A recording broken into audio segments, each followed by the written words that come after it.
今日想整一個快版嘅 baguette， 快版嘅意思咧，即係幾個鐘頭之內搞掂嘅。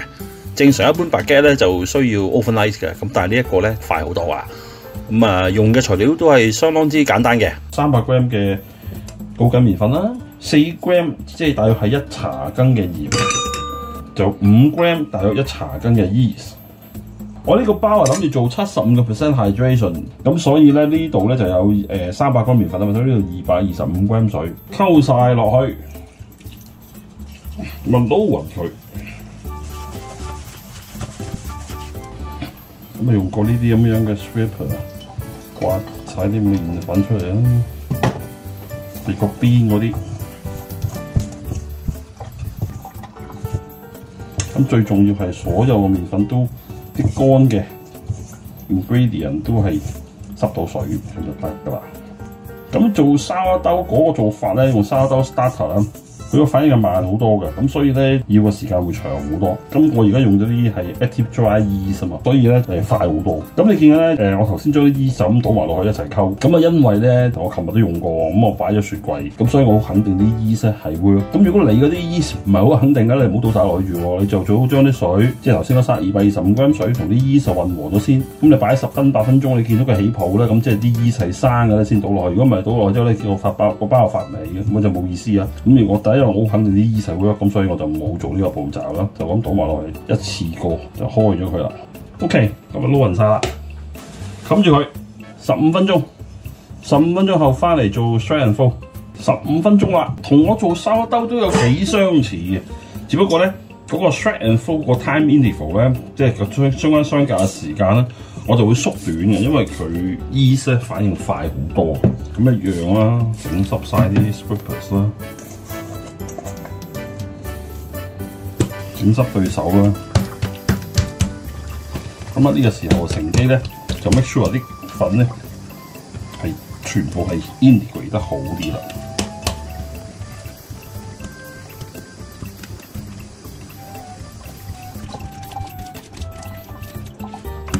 好，咁又擺15分鐘，15分鐘做第二次。咁盡量咧就唔想佢將啲空氣壓翻出嚟嘅，咁所以盡量咧就由佢，因為佢已經開始脹緊啦，咁唔想打晒空氣出嚟咧，所以就盡量唔好壓佢啦。咁淨係做一啲伸展嘅動作。咁又擺15分鐘。咁你留意咧，如果我做呢個沙兜咧，就唔係15分鐘嘅，半小時做呢個 shred and fold。咁但係因為佢呢啲係衣上嘅反應快，所以我就15分鐘一次。第三次嗱，睇下個面脹卜卜啊，開始真係發得好快㗎。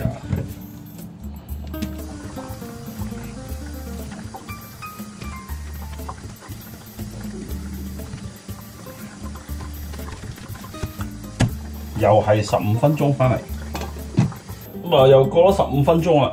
咁你睇下脹卜卜啊！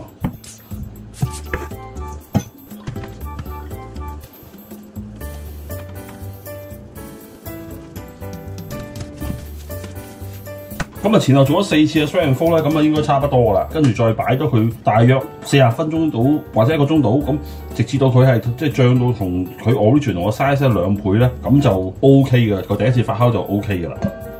咁做完第4個 fold 之後，都擺咗差唔多45分鐘，都 OK 嘅，都差唔多發咗1倍啊。咁咪應該個 first proof 冇問題啦。咁而家咧就做下一個步驟啦。首先灑啲粉啦。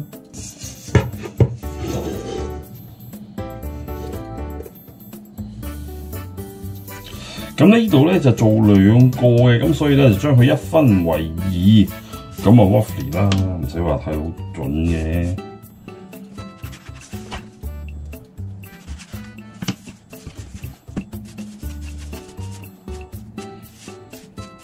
咁跟住咧就大約啦，捲到佢變成一個香腸形狀。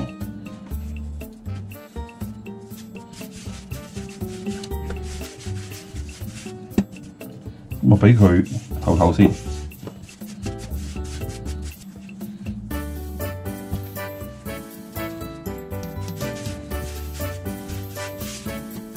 咁啊，揾布冚住佢10分鐘到。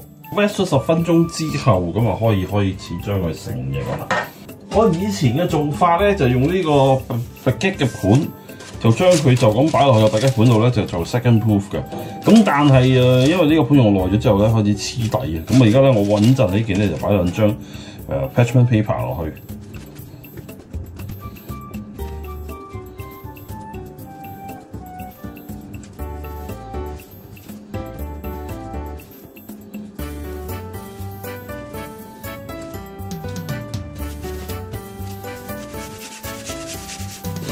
嗱，大致一條就係咁樣啦。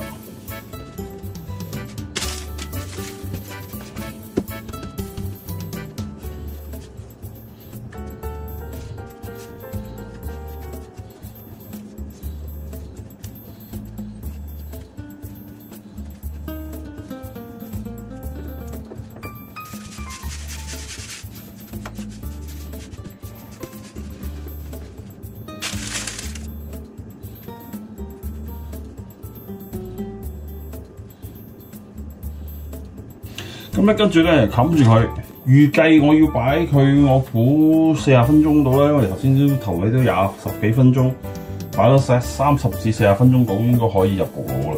咁我會喺稍後大約10零分鐘之後，我開始就會 preheat 個焗爐咯。咁啊焗爐咧已經 preheat 咗啦，咁我而家 preheat 到個焗爐咧係最熱嘅，就差不多有260度 ，proof 咧差唔多就接近1個鐘啦。睇到做乜卜其實應該 OK 啦。咁而家就準備入焗爐。咁入之前就要戒一戒佢啦，咁咧就斜斜地，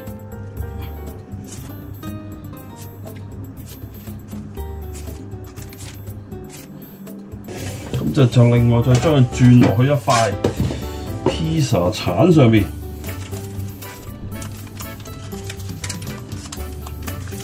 就入焗爐。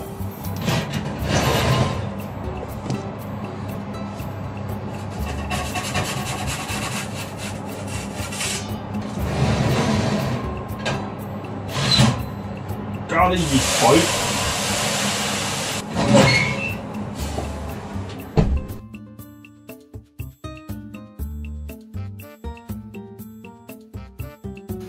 咁同我嘅沙律兜都好相似，咁我就係用260度嘅高熱，淨係開下邊發熱線，咁就焗咗頭10分鐘。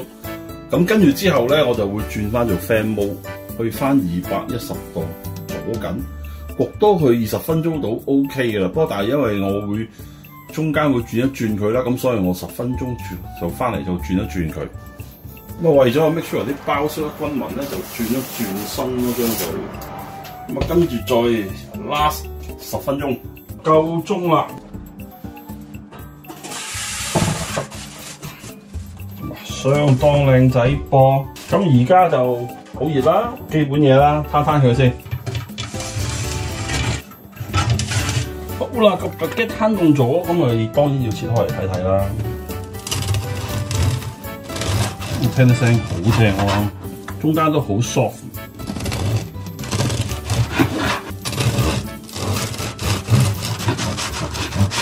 相當鬆軟喎，個皮亦都好脆喎。試下味先，好脆，相當唔錯。呢個快板嘅 baguette咧，佢中間嗰啲 texture 咧，啲窿就冇開得咁大嘅，比較密啲嘅。咁我相信真係因為嗰個發酵嘅時間咧，冇係擺喺雪櫃 overnight 咁樣咧，就令到嗰啲麵筋去標得個 structure 靚啲咯。咁快板嘅好處就快咯，咁快同慢咁梗有啲分別㗎啦。